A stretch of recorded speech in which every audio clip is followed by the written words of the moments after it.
Greetings music fans and welcome to a special unboxing episode of BC's vinyl Odyssey. So without further ado, cue the titles.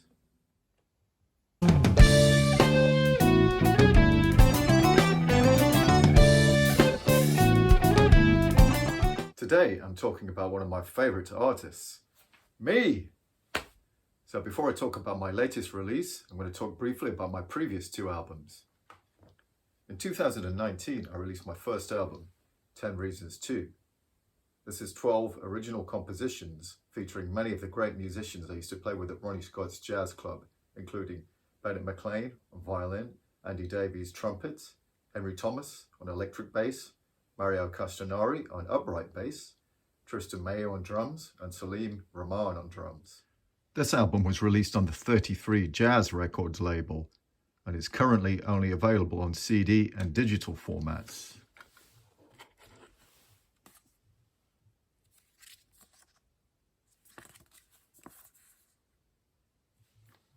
The album was tracked at Livingston Studios and Greystoke Studios in London. It was then mixed by Sonny Johns at the Nave Studio in Leeds and mastered by the legendary Ray Staff at Air Studios.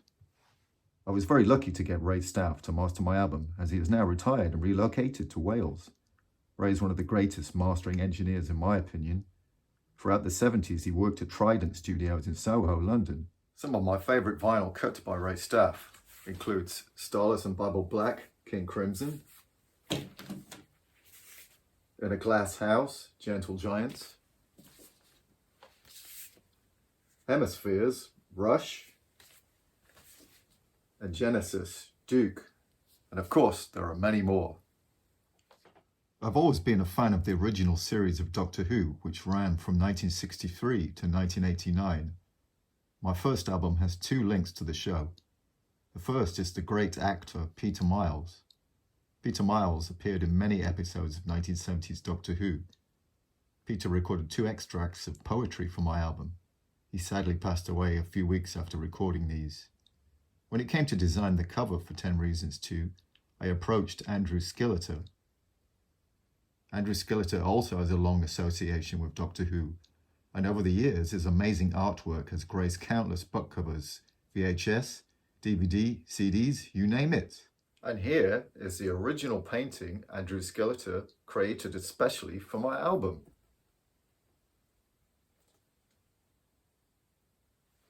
In 2021, I released my second album, Far and Distant Things, on the Ubuntu label.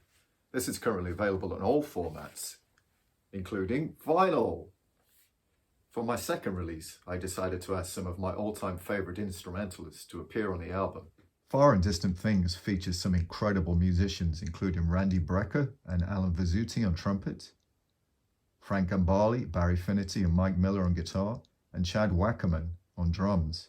Plus a selection of some of London's finest musicians were featured. The album was tracked at Metropolis Studios, the Church Studios, Greystoke Studio and Rack Studios in London, as well as various US studios including Studio X in Seattle. If I had to name my top 5 favourite albums of all time, the self-titled debut album by the band UK would definitely be on it. So when it came time to mix my album, Far and Distant Things, I approached Stephen W. Taylor, who was responsible for mixing and engineering the UK album, and there will be much more on Stephen on another episode. Like Ray Staff, Stephen started his career in the 1970s at Trident Studios in Soho, London. I've always been a huge fan of the band Rush, and the striking images on these album covers have always captured my imagination. Very different concepts for each album. These covers were all designed by award-winning artist Hugh Syme, who I asked to design the cover for my album, Far and Distant Things. The album was mixed by Stephen W. Taylor at Peter Gabriel's Real World studio and mastered by Barry Grint at Air Studios. Barry had been recommended by Ray Staff, as he had since retired. Barry's career also started at Trident Studios, and he did an amazing job mastering the album. And here's the CD, Cousin.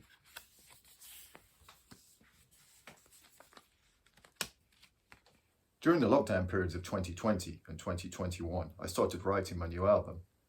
I'd been initially inspired to become a professional musician from listening to albums like Close to the Edge by Yes, and Targus by Emerson, Lake and Palmer. Because I've been surrounded by jazz musicians who had performed on my first two albums, I'd made certain compromises to the compositions. The first two albums sit very much on the fence between jazz and rock. However, for my third release, I was determined there would be a solid progressive rock album.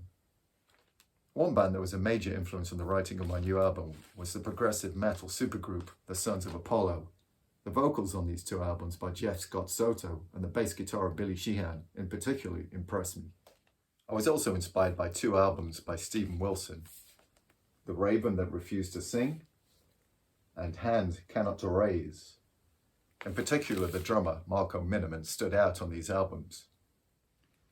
In order to realize my ambitions, I decided I needed to contact some of the musicians that appeared on the Sons of Apollo and Steven Wilson albums, and others that had inspired me over the years, and have them perform on my tracks, as I knew only these players would fully do the songs justice.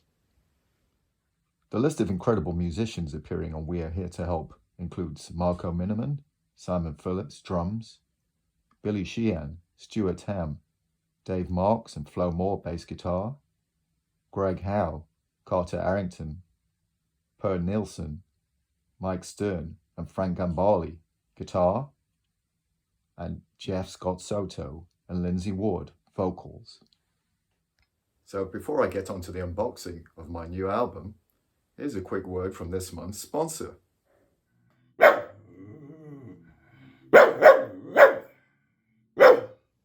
Okay, so now the moment you've all been waiting for. We're going to unbox my latest album, and it's the vinyl. And my manager, Mr. Luigi Vocotti, delivered this in person today. So let's take a look. So here it is, down here. I'm going to lift it up. Probably very heavy because it's full of vinyl records. Just give me a minute. Take a breath. Try again. Oh, that is heavy.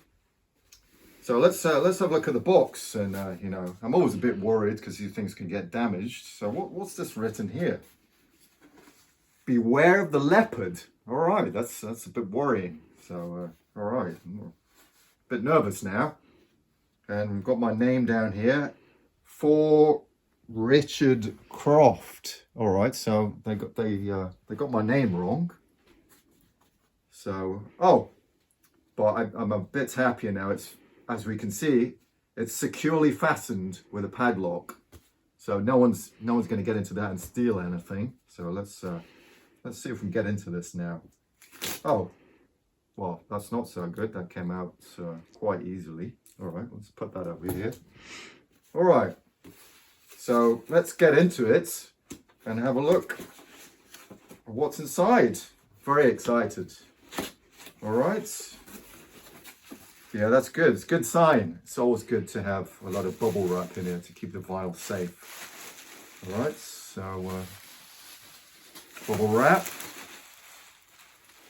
More bubble wrap. Even more bubble wrap. I'm sure this vinyl is going to be very safe when we get to it. More bubble wrap.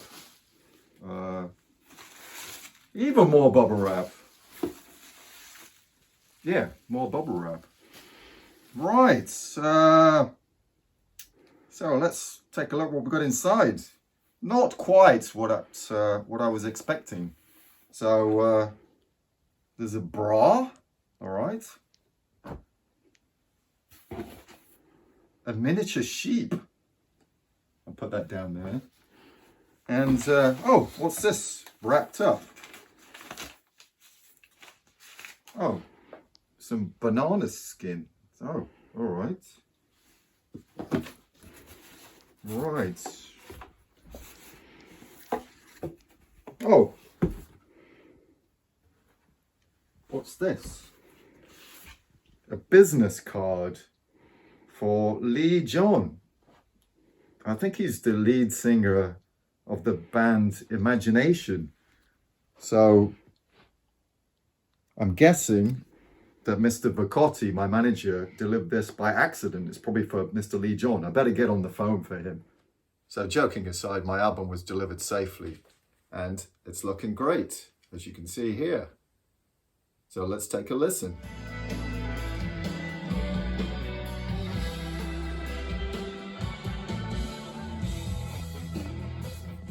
The album was once again mixed by Stephen W. Taylor at Real World Studios and mastered by Barry Grint at Air Studios.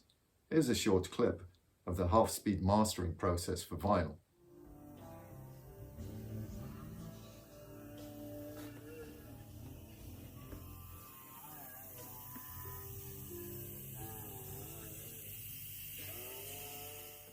The incredible artwork for We Are Here to Help was once again created by Hugh Syme.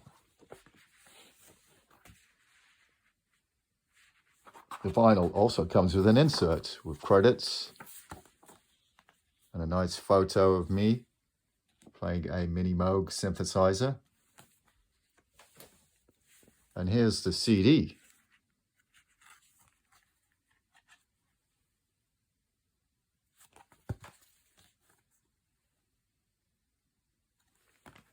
I really hope you've enjoyed watching this video. I've certainly had a lot of fun making it. And special thanks to this month's sponsor, Gina the dog. We Are Here to Help will be released on May the 3rd. You can pre-order the album now on the link in the description. So bye for now, and I'll see you in another episode of BC's Final Odyssey.